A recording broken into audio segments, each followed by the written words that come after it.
Brazil তাদের ইতিহাসে মাত্র দ্বিতীয়বারের মতো রাউন্ড অফ 16 থেকে বাদ পড়ে গেল, এবং সেটাও নরওয়ের মতো অনেকটা নিউকামার 23 বছর পরে বিশ্বকাপ খেলতে আসা একটা দলের বিপক্ষে।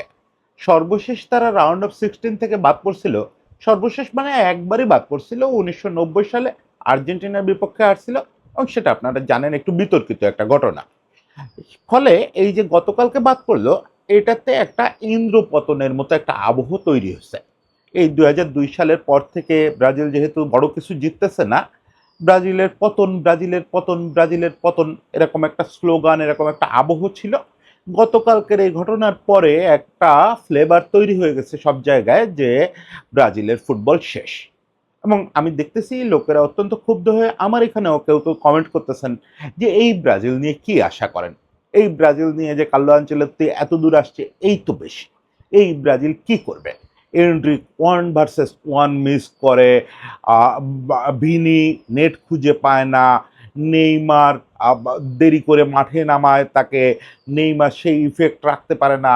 সব ঠিক আছে, সব ঠিক আছে ভাই, কিন্তু এগুলো রাগের কথা, অভিমানের কথা, আপাত আপনাদের আবেগতাড়িত কথা। রিয়েলিটি হচ্ছে এই ব্রাজিলের সবই আছে। এই ব্রাজিলের হারায় যাওয়ার কোনো কারণ নাই, এই ব্রাজিল শেষ হয়ে গেছে এই জাতীয় কথা তৈরি হওয়ার কোনো কারণ নাই। তাহলে তৈরি হলো কেন? কারণ না থাকলে কেন 2002 সালের পর থেকে এই একটা আবহ তৈরি হয়েছে, সেই জিনিসটা আমরা একটু আলোচনা করব।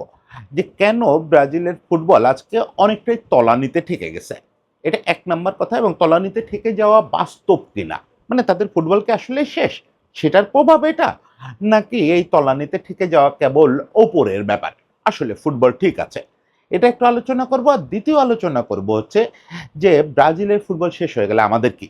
আমি তো আর্জেন্টিনা সাপোর্ট করি, আমার সঙ্গে তো ব্রাজিলের কোনো খাতির নাই, তাহলে ব্রাজিলের ফুটবল শেষ হয়ে গেলে তো আমার ভালোই, তাই না?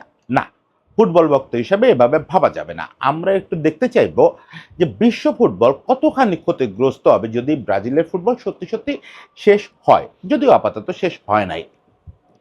শুরুতেই যেটা বললাম ব্রাজিলের আসলে কি নাই, আমরা যে বলতেছি এই ব্রাজিল, এই ব্রাজিল এত দূর আসছে এটাতেই আমরা খুশি। আপনি এবার বিশ্বকাপে যেগুলো টপ দল সেগুলোর সঙ্গে একটু ব্রাজিলকে তুলনা করেন তো। ওকে, ফ্রান্সকে আমরা একটু সাইডে রাখি, ওই কিছু দলের আছে, এটা গোল্ডেন টাইম, প্রত্যেকটা দলের এমন একটা সময় আসে, সে সময় তার সঙ্গে কারো তুলনা করা চলে না। কিন্তু অন্যান্য যারা চ্যাম্পিয়নের দাবিদার তাদের সঙ্গে একটু ব্রাজিলের তুলনা করেন তো, ব্রাজিলের কি নাই? ব্রাজিলের সামনে ভিনি আর রাফিনার মতো দুটো খেলোয়াড় আছে।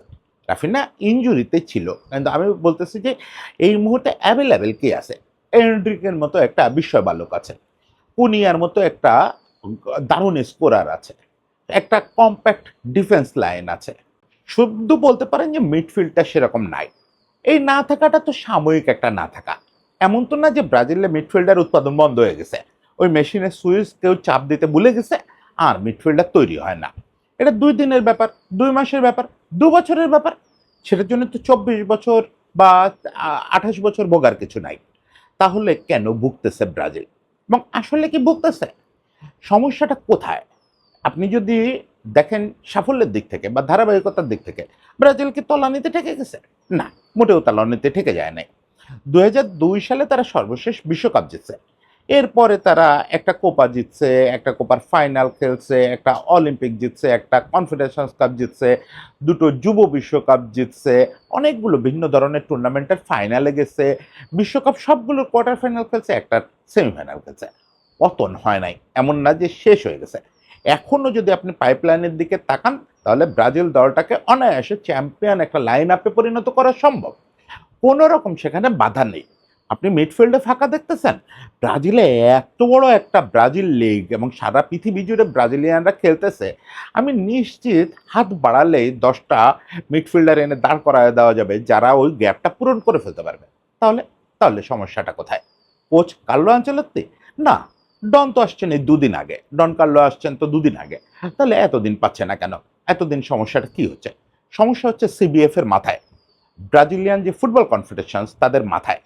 তারা আসলে মাথা থেকে সিদ্ধান্ত যেটা নিচ্ছে খুব ফায়ার অ্যান্ড হায়ার টাইপের একটা সিদ্ধান্ত নিচ্ছে, এবং আজই একটা কিছু করতে হবে, কালই আমার রেজাল্ট পেতে হবে।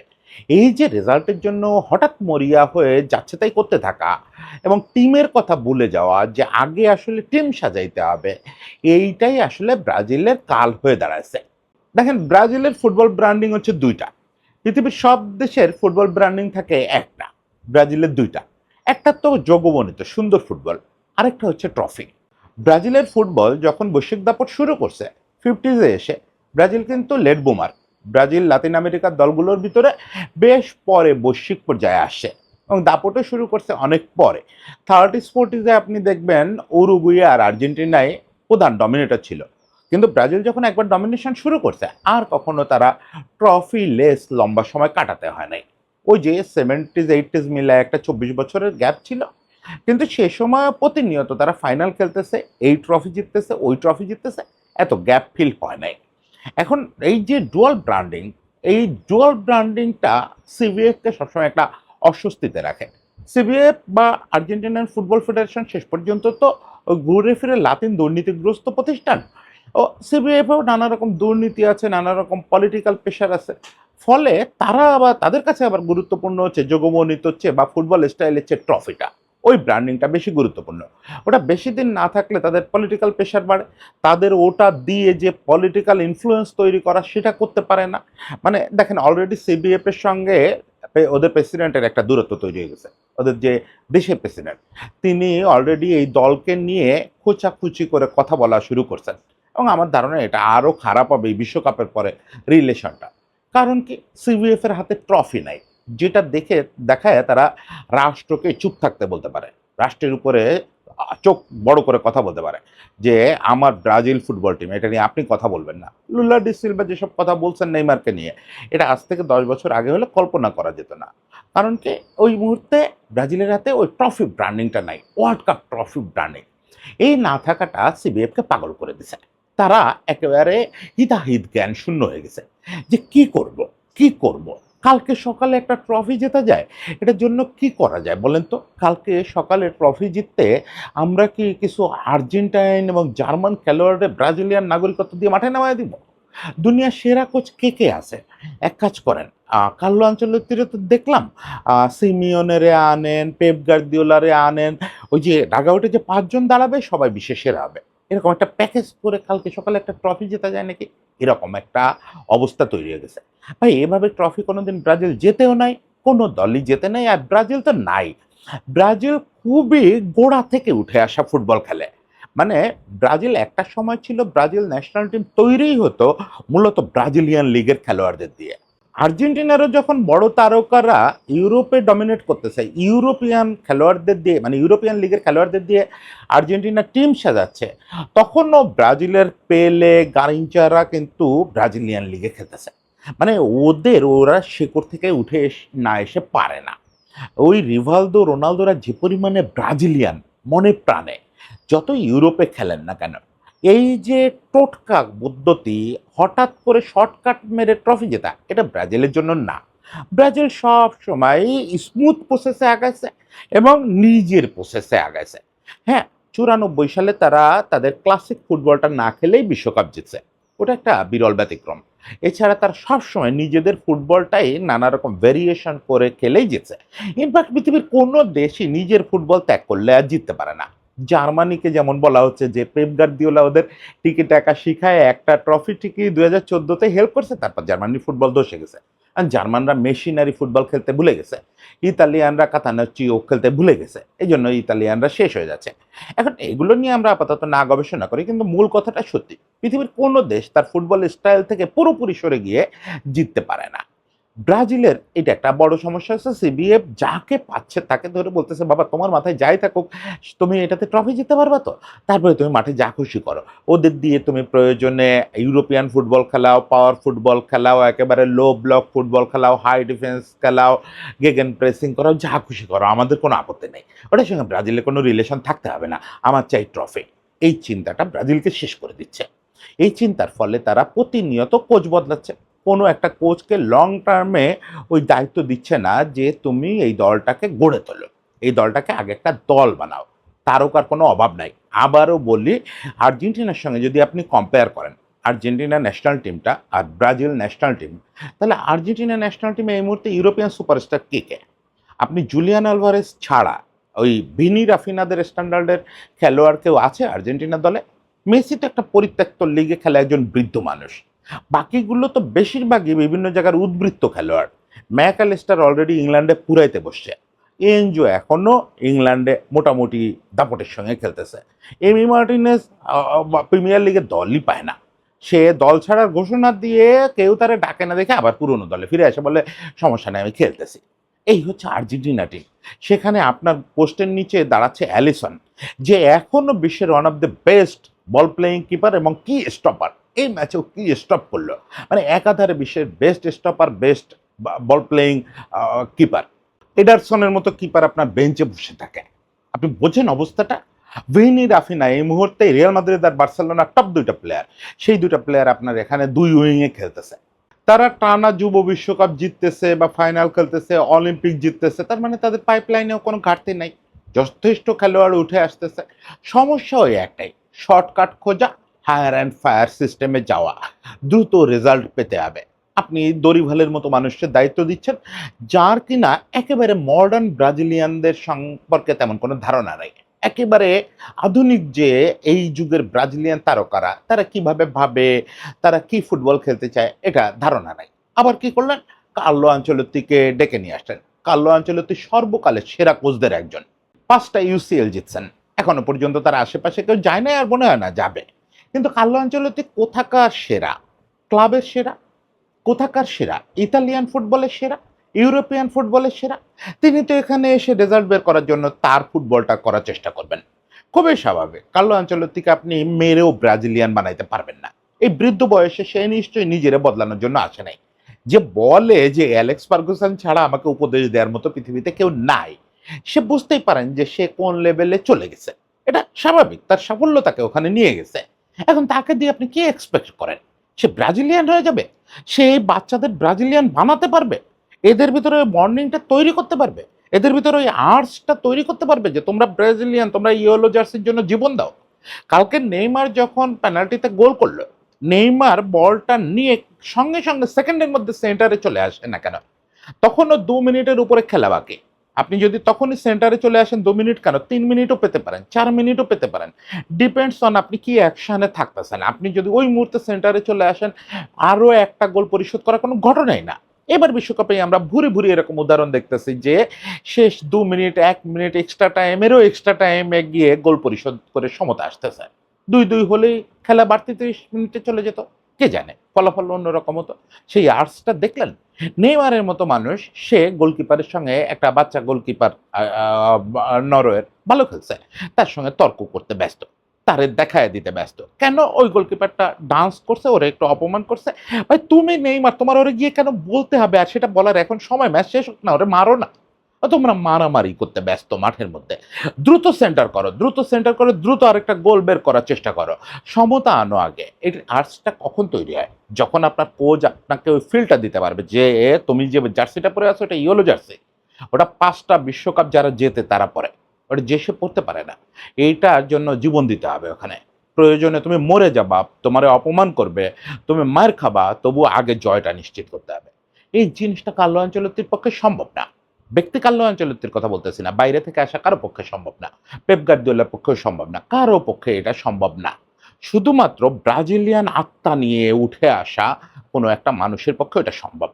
তার ওখানে গিয়ে বলা সম্ভব যে এই আমি কোনোদিন ব্রাজিলের শার্ট পরি নাই, বা আমি পরছি, কিন্তু আমি তোমাকে নিশ্চিত করতে চাই যে আমরা যে হেরিটেজ থেকে উঠে আসছি, ওই হেরিটেজ বলে আগে জিততে হবে। ওই হেরিটেজ বলে যে আমাদের ফুটবলটা আমাদের খেলতে হবে। আমরা অন্য কারোর কপি করব না। আমরা এই অন্যদের মতো অযথা ছোটাছুটি করব না। আমরা আমাদের মূল যে স্টাইল প্লে মেকিং করব, আমরা বক্সের সামনে গিয়ে সময় নিব, মাঝ মাঠে সময় নিব, তারপরে সেরা পজিশন থেকেই শুট করব। যত্রতত্র থেকে শুট করতে থাকবো না। ওটা ইউরোপিয়ানদের কাজ। ইউরোপিয়ানরা ওভাবে 50টা শুট করবে, করে 5টা গোল পাবে। ক্রিস্টিয়ানো রোনালদোর কাজ ওটা। ওটা আমাদের কাজ না। আমরা একটা শুট করব, একটাতে গোল হবে। এই যে ব্যাপারটা, এটা আমি ছোট করতেছি না ইউরোপিয়ানদের। ওরা ওই স্টাইলে খেলে সফল। চিরকালই সফল হচ্ছে। Shoot and miss, shoot and miss, গাদা, গাদা শট করো, এখান থেকে করো, মাঝমাঠ থেকে করো, ওই সাইড লাইন থেকে করো, উইং থেকে করো, যত্রতত্র থেকে শুট করো। ব্রাজিলিয়ানরা ওটা করবে না। ব্রাজিলিয়ানরা ওইরকম যত্রতত্র থেকে শুট করবে না। তারা নিশ্চিত হবে যে এই বলটা পোস্টে যাবে বা আমার ওখানে স্কোর করার মতো কোনো একটা কেউ আছে, তারপর সে ওখানে থ্রু পাসটা দিবে বাইরে থেকে। এই জিনিসগুলো ব্রাজিলিয়ান আত্মা ছাড়া বোঝা সম্ভব না। ফলে ব্রাজিলিয়ান কনফেডারেশনসকে বুঝতে হবে যে আমাদের এখানে টাইম ইনভেস্ট করতে হবে এবং আমাদের নিজেদের লোক ইনভেস্ট করতে হবে। আপনি বলবেন কই বাজারে তো ব্রাজিলিয়ান কোচেরই কাড়াকাড়ি। আর্জেন্টিনার যেমন শখানেক কোচ এই মুহূর্তে ঘুরে বেড়াচ্ছে বিভিন্ন জায়গায়। এই বিশ্বকাপে ৬টা কোচ আসছে। ব্রাজিলের তো সেরকম কোচই নাই। এবার বিশ্বকাপে ব্রাজিলের কোনো কোচ কোনো দলের দায়িত্বে আসে নাই। তার মানে কি আসলেই কোচ নেই?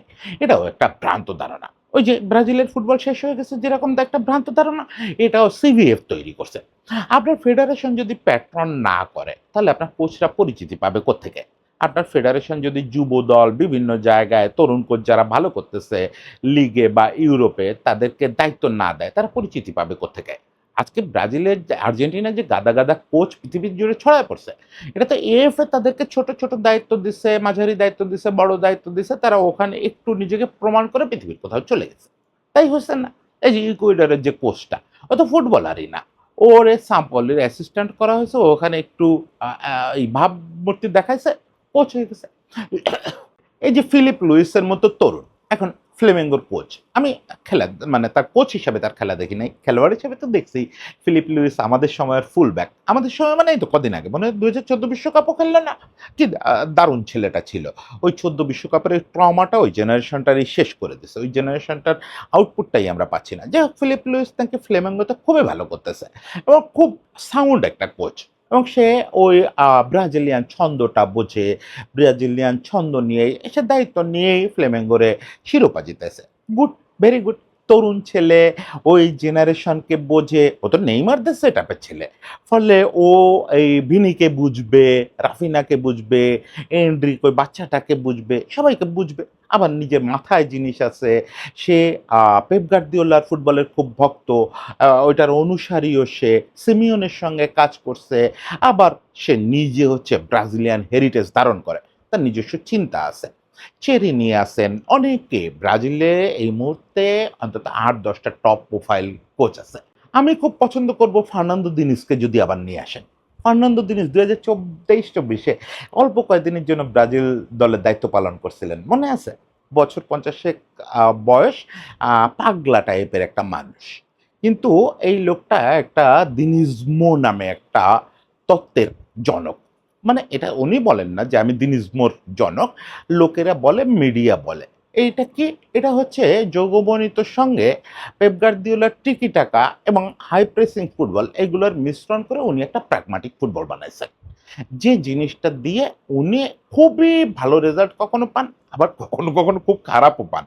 একটু পাগলাটে করেন আর। কিন্তু খুবই ব্রাজিলিয়ান, খুবই ব্রাজিলিয়ান। টপ লেভেলে খেলেন নাই। এই কয় বছরে মনে হয় ২১টার মতো ভিন্ন ভিন্ন দলে কোচিং করাইছেন। বেশিদিন এক জায়গায় টেকেন না, কারণ কেউ তার ওই ফিলোসফিক্যাল যে মাতলামি ওটা নিতে পারে না।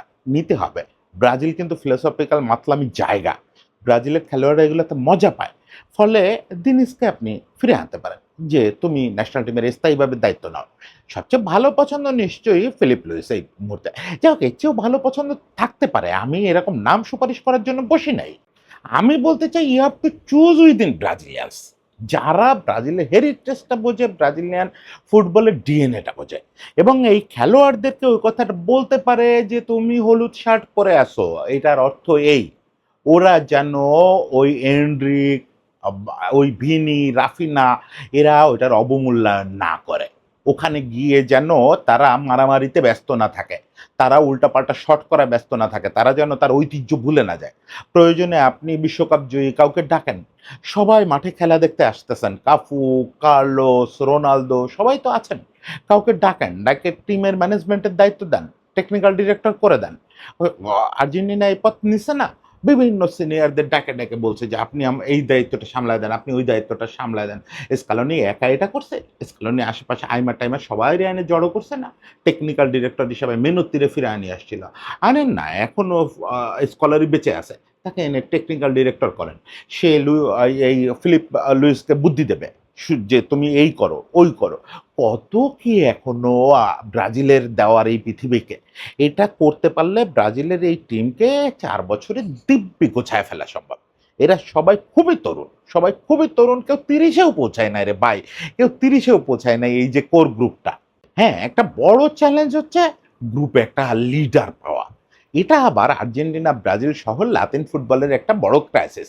যে আপনার টিমে সবসময় একটা ব্রাদার ফিগার থাকতে হবে, বড় ভাই ফিগার থাকতে হবে।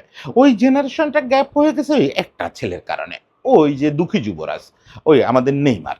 নেইমার ছেলেটার ইনজুরি, দুর্ভাগ্য সবকিছু মিলায় ব্রাজিল একটা ন্যাশন, একটা খেলোয়াড়ের জন্য ধাক্কা খেতে পারে। তার একটা বড় উদাহরণ নেইমার। অনেক কারণ বললাম তো, নেইমার একটা কারণ। নেইমার যদি উপস্থিত থাকতো না, এই অবস্থা হতো না। নেইমার ড্রেসিং রুমে যদি কন্টিনিউয়াসলি থাকতো, তাকে কেন্দ্র করেই সবকিছু হতো। যা, যা বলতেছি এগুলো সেই করে ফেলতে পারত। নেইমার কালকে নেমে যে আচরণটা করছে এটা নেইমারের সঙ্গে যায় না। ফলে এই টিমটা লিডারশিপ ক্রাইসিসে, অনফিল্ড লিডারশিপ ক্রাইসিসে খুব ভোগে। ইউরোপিয়ান ফুটবলে ক্যাপ্টেনের কোনো রোল নাই। ক্যাপ্টেন বলতে লিডারের কোনো রোল নাই। ওখানে কোচই শেষ কথা। ওই যে বললাম কার্লো আনচেলত্তি ওইটাই জানেন যে কই ফুটবলে তো লিডার লাগে না। ওই মার্কিনিউস তো ক্যাপ্টেন্সব্যান্ড দিয়ে রাখছে, আর্মব্যান্ড দিয়ে রাখছে, ওটাই যথেষ্ট। ওই ক্যাসিমিরোরে আর্মব্যান্ড দিয়ে দিব, মার্কিনিউস উঠে গেলে ওটাই যথেষ্ট। ওর আবার লিডারশিপটা কিসের? লিডার তো আমি। না, লাতিন ফুটবলের ব্যাপারটা একটু আলাদা। ওখানে মাঠে একজন লিডার থাকে। অনেকটা ক্রিকেট ক্যাপ্টেনের মতো ক্ষমতাধর থাকে সে। শুধু ক্ষমতা না, কখনো বাচ্চাটারে আন্ড্রিকরে ঝাড়ি দেওয়া, কখনো রাফিনার ব্যক্তিগত কষ্ট ওটা এসে শেয়ার করবে, কখনো ভিনির যে মতিচ্ছন্নতা ওটারে ঠিকঠাক করবে। এই চল রে বাবা, সারা রাত আজকে আমার রুমে থাকিস, তোর কি সমস্যা একটু আমারে বুঝায় বলতো, তুই কেন ফোকাস করতে পারতেছিস না। এই টাইপের একজন ক্যারেক্টার লাগে এবং সেটার দায়িত্ব নেওয়ার সময় চলে আসছে। ভিনি নিজেরই সময় চলে আসছে, অল্প বয়সেই দায়িত্ব নিতে হবে। রাফিনার খুব সময় চলে আসছে, রাফিনা অলরেডি ম্যাচিউরড ছেলে। রাফিনা খুব ম্যাচিউরড ছেলে, কিন্তু বয়স যেমনই হোক খুব ম্যাচিউরড ছেলে। এদের ভিতর কাউকে দায়িত্ব নিতে হবে। নেইমারের ও দায়িত্ব কালকে আনুষ্ঠানিকভাবে শেষ হয়ে গেল। ফলে এখন তো আর নেইমারের দিকে তাকায় থেকে লাভ নাই। এদের ভিতরেই কাউকে ওই দায়িত্বটা নিতে হবে। যে না, আমি ওই লিডারশিপটা নেব। ওটাও সিবিএফ এর ঠিক করতে হবে যে আমার নেক্সট লিডার হচ্ছে এই ২-৩ জন। তাকে ওইভাবে গ্রুম করতে হবে যে তুমি সারা বছর ক্লাব চলুক আর যাই চলুক, তুমি এদের সঙ্গে ফোনে, হোয়াটসঅ্যাপে যোগাযোগ রাখবা, এদের চাঙ্গা রাখবা, এদের বারবার মনে করায় দিতে হবে you are Brazilian, you are Brazilian. তুমি কিন্তু বাইরের কেউ না। তুমি বিশ্বকাপ খেলতে যাও কিন্তু হলুদ শার্টের জন্য। ওটা ট্রফি শুধু একটা টুর্নামেন্ট না তোমার কাছে। এই লিডারশিপটা তৈরি করতে হবে। এটা যখনই সিবিএফ মাথা ঠান্ডা করবে এবং বুঝবে যে না, ট্রফি হঠাৎ করে সকালে উঠে কেনা যায় না, তখনই এটা তৈরি হবে। এগুলো সব সমস্যার সমাধান হয়ে যাবে। মিডফিল্ডার খুঁজে পাওয়া যাবে, লোকাল কোচ খুঁজে পাওয়া যাবে, লিডার খুঁজে পাওয়া যাবে। আমার মানে কোনোটা নিয়ে কোনো সন্দেহই নাই। মানে একটা আছে না, সন্দেহ না হলে প্রশ্ন করব কেন? আমি প্রশ্ন করা তো দূরে থাক, সন্দেহই করি না যে ব্রাজিলের এগুলার অভাব হবে। এটা জীবনেও হবে না। অন্তত আগামী ২-৪ বছরে হবে না। যদি হয়, হইলে কিন্তু খবর আছে। ব্রাজিলের খুব একটা খবর নাই। তার চেয়ে বেশি খবর আমাদের আছে। মানে আর্জেন্টিনার না, বিশ্ব ফুটবলের খবর আছে। বিশ্ব ফুটবলের জন্য খুব জরুরত হচ্ছে ব্রাজিলের ফুটবলকে ট্র্যাকে রাখা। এমন না যে ব্রাজিলকে আপনার একটা করে টুর্নামেন্ট পাতায় ট্রফি হাতে তুলে দিতে হবে। ব্রাজিলের ফুটবলকে সাফল্যের মধ্যে থাকতে হবে। ধারাবাহিকতার মধ্যে থাকতে হবে। তা না হলে বিশ্ব ফুটবল একটা মহাবিপাকে পড়বে। ১ম একেবারে প্র্যাকটিক্যাল এবং কেজো বিপদটা হচ্ছে ফুটবলারের সাপ্লাই। সারা পৃথিবীর সবচেয়ে বড় ফুটবলার সাপ্লাই লাইন কিন্তু আফ্রিকা এবং ব্রাজিল। অবশ্যই আর্জেন্টিনাও আছে সেখানে, আফ্রিকা এবং লাতিন আমেরিকা সবচেয়ে বড় ফুটবল সাপ্লায়ার। এবং সেখানে একক দেশ হিসাবে ব্রাজিলের চেয়ে বড় সাপ্লায়ার কেউ নাই। যখন একটা দেশ ওই যে বললাম শুরুতেই যে ব্রাজিলের ফুটবল ব্র্যান্ডিং হচ্ছে তাদের ফুটবল স্টাইল অ্যান্ড ট্রফি। তো দীর্ঘকাল ধরে যদি ব্রাজিল ট্রফি জিততে না পারে, তখন ব্রাজিলের তরুণদের মধ্যে, কিশোরদের মধ্যে, বাচ্চাদের মধ্যে ফুটবলার হওয়ার অ্যাম্বিশনটা ছোট হতে থাকবে। ছোট হতে থাকবে, তাদের সামনে আইডল থাকবে না, তাদের সামনে লক্ষ্য থাকবে না। কেন ফুটবলার হব? ছোটবেলায় কিন্তু একটা বাচ্চা ওই রিয়াল মাদ্রিদ, বার্সেলোনার একাডেমি টার্গেট করে ফুটবলার হয় না। সে টিভিতে তার আইডলদের দেখে ফুটবলার হতে চায়। তো ওইটা যখন না হয়, তখন এই স্রোতটা কমে আসবে। তখন ইউরোপ এদের দিকে আগ্রহ কমা শুরু করবে। সমস্ত পৃথিবীর ফুটবলে কোয়ালিটি ফুটবলার কমতে থাকবে। আপনি বলতে পারেন আর্জেন্টিনা তো সাপ্লাই বাড়াচ্ছে। এটা হয় না। প্রত্যেকটা দেশের নিজস্ব ফুটবল স্টাইল আছে, প্রত্যেকটা দেশের নিজস্ব সাপ্লাই আছে। টোটাল ফুটবলারে কমতি পড়বে না। ওই জায়গাটা আফ্রিকানরা নিয়ে নিবে, আর্জেন্টাইনরা নিয়ে নিবে, ইউরোপিয়ান একাডেমিরা, ফ্রেঞ্চ একাডেমি, স্প্যানিশ একাডেমিগুলো তো এখন দুর্দান্ত প্রোডাকশন দিচ্ছে। ওরা যে প্রোডাকশন দিচ্ছে ওটাই তো ইউজ করে পারবে না। ইভেন MLS এর একাডেমিগুলোও কি প্রোডাকশন দিচ্ছে? আয়াক্স এর একাডেমি আছে। মানে আমি ফুটবলার ক্রাইসিস এর কথা বলতেছি না। বৈচিত্র্যময় কোয়ালিটি ফুটবলার সাপ্লাই। এই জিনিসটার বড় একটা অংশ বন্ধ হয়ে যাবে যদি আর্জেন্টিনা, ব্রাজিল নিয়মিত সাফল্য না পায়। তাহলে যেটা হবে খুবই মনোটোনাস একটা বিশ্ব আমরা দেখব। যে ক্রাইসিস আমরা দীর্ঘদিন দেখছি মাঝে। যখন ব্রাজিল এবং আর্জেন্টিনা থেকে মাঝে লম্বা একটা সময় খুব কোয়ালিটি ফুটবলার ওই ১টা ২টো সুপারস্টার যাচ্ছিল, কিন্তু ইউরোপে অনেক কোয়ালিটি ফুটবলার যাচ্ছিল না। সেই সময়টা কিন্তু আমরা দেখছি পৃথিবীর ফুটবল এক ধরনের মনোটনিতে আক্রান্ত হয়েছে। একটা পাওয়ার, পেশিশক্তি এবং কিছু নির্দিষ্ট ঘরানার ফুটবল এটাতে আটকে যাচ্ছিল। পরে আমরা দেখছি যে আফ্রিকান একটা স্রোত আসতেছে। তারা এখানে অন্যরকম একটা এনার্জি ইনপুট করছে। এবার বিশ্বকাপ জুড়ে আপনি যেটা দেখতেছেন যে লো ব্লক, লম্বা আ এনার্জি, বিশাল ইনটেনসিটি এগুলো নিয়ে খেলা। এগুলোর কারণ হচ্ছে আফ্রিকান স্রোতটা। একই রকম ইউরোপিয়ান স্রোতটা ইউরোপকে কি উড়ায় দিচ্ছি? তা তো না। ইউরোপিয়ান স্রোতটা আপনাকে টেকনিক্যালি খুব উন্নত ফুটবল উপহার দেবে। আর্জেন্টিনা আপনাকে খুব আবেগী এবং খুবই আ কি বলে কুশলী ফুটবলার উপহার দিবে। খুব বিউটিফুল ফুটবলার উপহার দিবে ব্রাজিল। এই জিনিসগুলো এই বৈচিত্র্যটা না থাকলে তো ফুটবল খুব মনোটোনাস এবং বিরক্তিকর একটা জিনিসে পরিণত হবে। সারা পৃথিবীর ফুটবল বৈচিত্র্যহীন হয়ে যাবে। ফলে ব্রাজিলের ফুটবলের দৃঢ়তার সঙ্গে টিকে থাকা, মাথা উঁচু করে টিকে থাকা, এটা শুধু ব্রাজিলের জন্য দরকার তা না। এটা সারা পৃথিবীর জন্য দরকার। ব্রাজিলের ইকোনমির জন্য অবশ্যই দরকার, তাদের ফুটবলের জন্য দরকার। তাদের চিন্তা তাদের করতে দেই। কিন্তু আমাদেরও দুশ্চিন্তা থাকবে তাদের নিয়ে।